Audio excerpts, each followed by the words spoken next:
আসসালামু আলাইকুম রহমতুল্লাহ বারাকাতু। সবাই কেমন আছেন? আশা করি সবাই অনেক অনেক ভালো আছেন। আপনাদের দোয়া আমিও ভালো আছি আলহামদুলিল্লাহ। চলে আসলাম আরেকটি লং ভিডিও নিয়ে। প্রিয় বোন এবং ভাই, অনেকে চিন্তা ভাবনা করেন তারিক ভাইকে আমি এত ভালোবাসা দিই, তারিক ভাই কখনো আমার ভিডিওতে কমেন্ট করে না।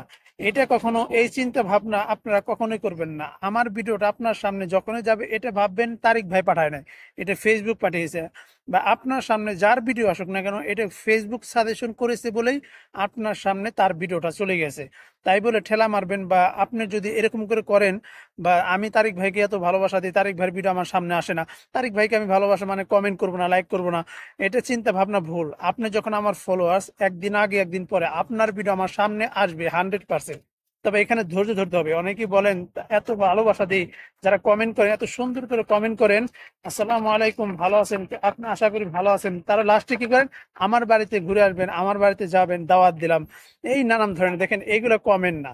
আপনারা কমেন্ট করেছেন, সেই লোক অবশ্যই বুঝতে পারছে এই লোক ফেসবুকে কাজ করতে আসছে। আপনি যখন বলবেন ফলো দেন, ফলো ব্যাক দিব, আমার বাড়িতে আপনার দাওয়াত, এইগুলো যখনই বলবেন সবাই ভাববে এই লোক ফালতু, এই লোক ফেসবুকে কাজ করতে আসে না। কিছুদিন পরে এই ফেসবুক থেকেই চলে যাবে। দেখুন, আপনার 10,000 ফলোয়ার্স থাকলে আপনার পেজে যদি আপনার ভিডিও ছাড়েন, তাহলে আপনার লাইক কমেন্ট আসে কত? ধরেন লাইক কমেন্ট 100-200 আসে, আর ফলোয়ার্সে গেল কই? আর ফলোয়ার্সে দেখেন ঘুমিয়ে রয়েছে, ফেসবুক ছেড়ে চলে গেছে। যারা এই কমেন্ট গুলা করেন, আমার বাড়িতে আসবেন, একটা সময় দেখেন তার ভিডিওতে ভিউ হয় না, পরে সে ইচ্ছা করে ফেসবুক ছেড়ে চলে যায়। এরকম হাজার হাজার ফলোয়ার্স আপনার পেজ বা প্রোফাইলের ভিতরে পড়ে রয়েছে। এর জন্য আপনার ভিডিওতে লাইক কমেন্ট হইতেছে না। অনেকে আবার বলতে পারেন তারিক ভাই এটা ভুল করলেন, না এটাই সত্য। লক্ষ লক্ষ ফলোয়ার্স থাকে, কেন একটা ভিডিওতে ভিউ হয় না, একটা ভিডিওতে লাইক কমেন্ট হয় না? অবশ্যই ফলোয়ার্সরা নাই, এখান থেকে আপনার ফলোয়ার্স চলে গেছে, তারা ফেসবুকে কাজ করতে আসে নাই, ক্ষণিকের সময় আসছিল আবার চলে গেছে। এর জন্য আমি সবসময় বলি আমার ভিডিওটা যার সামনে যাবে, হেঁটে হেঁটে যাবে। এটা ফেসবুক সাজেশন করেছে বলেই আপনার সামনে আমার ভিডিওটা চলে গেছে।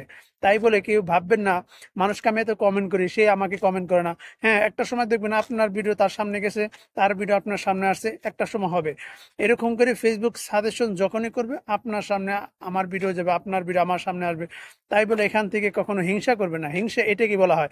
তারিক ভাইকে আমি ভালোবাসা দিতেছি, কমেন্ট করতেছি, লাইক করতেছি, তারিক ভাই আমার পোস্টে কমেন্ট করে না, লাইক করে না।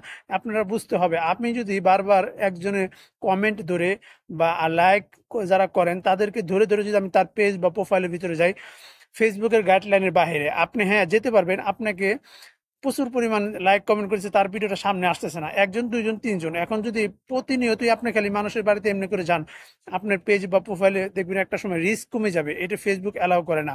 তাই আমি সবসময় বলবো আপনার সামনে ফেসবুক যে ভিডিওটা সাজেশন করবে বলে ওইটাই আপনার সামনে পাঠিয়েছে।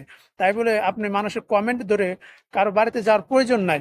হ্যাঁ, আপনার প্রচুর পরিমাণ 1 মাস 2 মাস দেখতেছেন, সে আমাকে প্রচুর পরিমাণ কমেন্ট করেছে, হ্যাঁ তার বাড়িতে যেতে পারেন আপনি। তাই বলে প্রতিনিয়তই সবার কমেন্ট ধরে কারো বাড়িতে যেতে পারবেন না। যারা এই কাজগুলো করতেছেন তাদের রিচ এঙ্গেজমেন্ট কিন্তু কমে যাচ্ছে। আশা করি কথাগুলো বুঝতে পারছেন। আল্লাহ হাফিজ, সালাম আলাইকুম।